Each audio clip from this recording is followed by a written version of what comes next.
Iwasang maglagay nito upang hindi malasin ang inyong bahay. Ito po ay maaaring magmula sa inyong mga kusina. Ano nga ba ang pwedeng remedyo or cure sa mga ito kung ganito ang kusina ninyo? At mga dapat tandaan po o mga dapat iwasan sa inyong mga kusina dahil maaari ding magdulot ng grabeng kamalasan. At tatlong bagay na dapat meron ang kusina ninyo, lalong-lalo na kung nakalagay ito sa area na ito. So, ang ating mga kusina ay isa sa pinakamahalagang parte yan ng ating tahanan na pwedeng pagmulan ng swerte.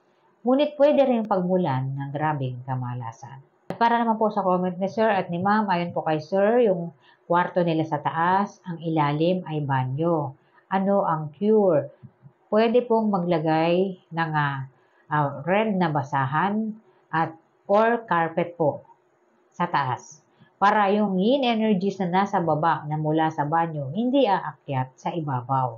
At pwede rin maglagay ng salt para po to control the yin energies at para po ma-cleanse yung area. So, walang negative energies sa taas ng room ninyo, yung kwarto ninyo sa taas. At sa baba naman, pagdating sa banyo ninyo, pwedeng maglagay ng halaman, pwede rin maglagay ng salt. Para po ma-clear yung yin energies at lagi pong tatakpan yung inodoro, lagi pong tatakpan at yung pinto isasara po palagi. So, simpleng cure pero malaki ang maitutulong niyan. At para naman sa comment ni Ma'am, sila daw po ay lumipat at okay naman ang kanilang nalipatan, kaya lang meron daw itong water tank sa rooftop na nakatapat sa room nila. Hindi naman daw nila ito nakikita. Kaya lang po, yung effects ng tubig, sobrang tubig na nasa taas o yung water overhead, ay pwede maka-apekto yan sa inyo. So, simple lang naman ang cure kung pwede kang maglagay ng plants na maliit. Halimbawa po, malawak yung room mo. Pwede kang maglagay ng plants na maliit sa tapat nung kung saan nakabanda yung water tank. Pwede yon. Ngayon, kung hindi pwede yung plants, pwede po ang kurtina na green para ilagay mo sa window at yung sahig na natatapatan po ng tank, ng water tank, pwede maglagay ng green na rug dyan or green na carpet para po mabalanse at i-absorb yung sobrang tubig na nagmumula sa taas. Pero overall naman po, hindi naman magdudulot yan ng grabing negative energies kasi po yung tubig sa taas malinis. So, kinakailangan lang balansehin yung sobrang tubig. So, madali na lang siya, okay pa rin, magdudulot pa rin ng swerte sa inyo yan. Iwasan lang na yung stove matatapat sa kung nasaan nakalagay yung tank. Kasi alam niyo naman po, clash ang fire at water. So, pwedeng magdulot yan ng kamalasan kapag ganun. So, iurong nyo lang yung stove ninyo para good pa rin kayo dyan sa area na nalipatan ninyo. Suswertehin pa rin naman po kayo kahit may ganyan. Kung mahilig ka sa ganitong mga video, huwag kalimutang mag-like, mag-subscribe, at i-share mo na rin para malaman na iba ang kanilang mga swerte sa buhay.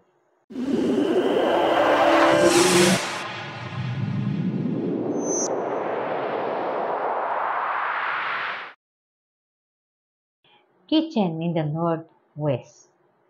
Ang ating mga kusina ay isa sa pinakamahalagang parte ng ating mga tahanan.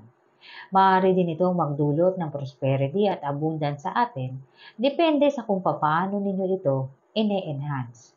At kabilang din po ang ating mga kusina sa isa sa mga wealth natin. Ngunit, pwede rin magmula sa kusina ang grabing kamalasan natin sa buhay kapag hindi natin ito nabantayang maigi. Kapag ang stove ninyo ay nakalagay sa northwest at yan ay direktang nasa 315 degrees, maaari na yan magdulot ng grabing kamalasan. At maapektuhan yan ang ama ng tahanan o ang man of the house. Siya ang makakakuha ng grabing kamalasan kapag mayroong kalan sa eksaktong compass degrees sa northwest. At maapektuhan din yan ang buong sambahayan. Grabing kamalasan ang maidudulot niyan Ano ang pupwedeng gawin kung ang kitchen ninyo or ang kalan ninyo ay nasa northwest? Kung nasa northwest po ang inyong kitchen, pwedeng iurong ang kalan. Iwasan nyo lang yung 315 degrees para hindi yan magdulot ng kamalasan. Ngayon, yung compass degrees ng northwest ay pwede ninyong i-enhance gamit ang earth elements at metal elements. Ngayon, kung may kalan sa northwest, maglagay ka ng earth objects dyan sa northwest area. Yung eksaktong compass degrees, maglagay ka dyan para po ma-enhance at maproteksyonan yung northwest at hindi magdulot ng kamalasan.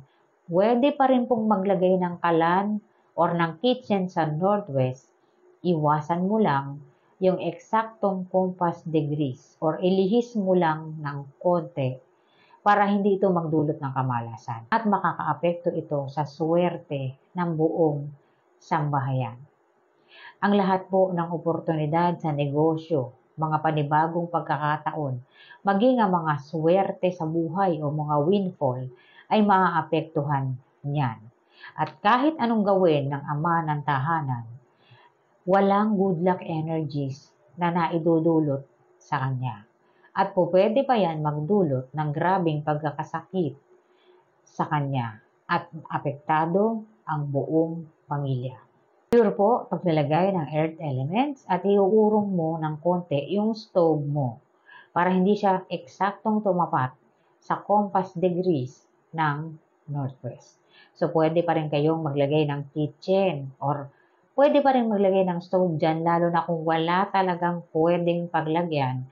Iwasan nyo lang yung eksaktong compass degrees at sisiguraduhin ninyo na maglalagay kayo ng earth elements at mga metal objects din or mga earth objects. Pwede po yan. Pots, ceramics. Pagdating naman sa mga metal objects, pwede ang bells o anumang uri ng metal objects na decors. Pwede nyo ilagay dyan to enhance the northwest at to balance po the fire energies na nandyan dulot ng kalan.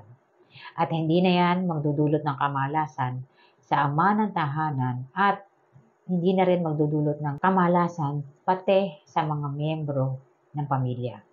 Sunod, mga dapat ilagay sa kitchen kung yan ay nasa northwest area. At pwede mo rin itong ilagay sa kitchen mo kahit nasa ang area pa yan sa tahanan mo. Unang-una po, star anise. Ang star anise po ay nagbibigay ng protection at enhancer din. Ginagamit ang star anise sa maraming bagay, sa iba't ibang uri ng wealth ritual at meron pong pamamaraan sa pagkilatis ng star anise. Ito po ay pwedeng ilagay sa wallet ninyo or pwede sa cash register kung makakakita ka nito. Titingnan ninyo yung star anise na bibilihin ninyo. Ito ang dapat tingnan at dapat subukan nyong hanapin. Kapag nakita mo, tiyak na may swerteng para sa'yo. Meron pong points ang star anise o merong mga kanto-kanto ang star anise. Kapag nakakita ka ng higit sa 8 kanto dyan sa star anise na yan ang ilagay mo sa wallet at ayon po sa paniniwala, siguradong may swerteng para sa'yo. Or, tinitiyak nito na ikaw ay yayaman sa buhay. Kapag bibili ka sa mall, sa palengke, tingnan mo ang star anise na binibili mo, bilangin mo ang mga points nito o yung mga kanto nito, higit sa 8. Kapag nakakita ka, good fortune ang nakalaan para sa iyo. Isa yan sa mga techniques at mga pamamaraan kapag bibili ka ng star anise. At inilalagay yan sa pinakamahalagang area sa tahanan, sa mga wallet nila, at maging sa lagayan nila ng pera o yung cash register nila. At yung star anise na yan, kung makakakita ka ng higit sa 8 points o 8 kanto, hindi yan tinatapon. Hanggat hindi siya nasisira, dyan lang siya.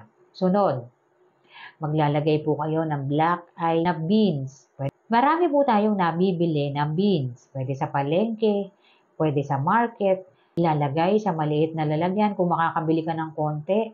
ilalagay sa maliit na lalagyan at ilalagay mo rin sa kitchen mo kasama yung star anise.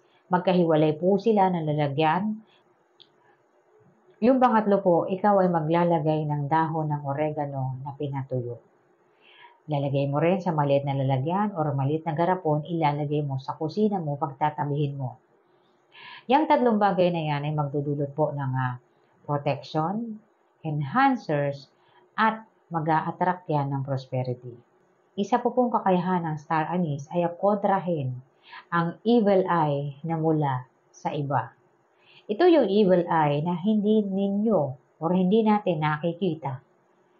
Kaya't mahalaga meron ito sa ating mga kusina, lalong-lalo na kung ang kusina mo ay nasa northwest area. At pwede rin ito kahit hindi sa northwest. Mga dapat tandaan na nagdudulot ng kamalasan sa ating mga kusina, lalo na kung ito ay mangyayari sa kusina ninyo. Unang-una po, natapon yung asin nang hindi sinasadya. So kung nagkaroon ng pagkakataon na natapon yung asin, senyalis yan, na maaaring may mga malas na enerhiya na maaaring makatagpo mo.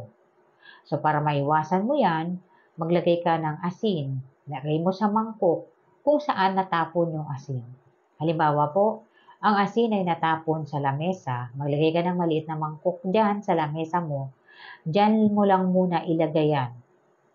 Kapag nanigas ang asin, itapon mo na para i-absorb yan. Halimbawa naman, ang asin ay natapon sa lababo. Maglagay ka rin sa lalagyan, ilagay mo sa isang gilid ng lababo na hindi mababasa pag nanigas saka mo itapon.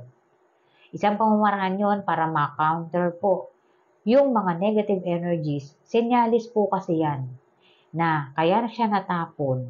Binibigyan ka ng babala na maaaring may dumating na hindi inaasahang inauspicious energies at maaaring magdulot ng kamalasan sa iyo. Kaya kailangan maglagay ka ng asin para i-absorb niya yun kung saan mo banda yun natapon. Sunod po, ang ating mga kalan ay isa sa pinakamahalagang bagayan dahil dyan nagmumula ang source. Huwag kang maglalagay dyan ng kawali, kaldero, kaserola na wala ng laman. Maliban po sa takure.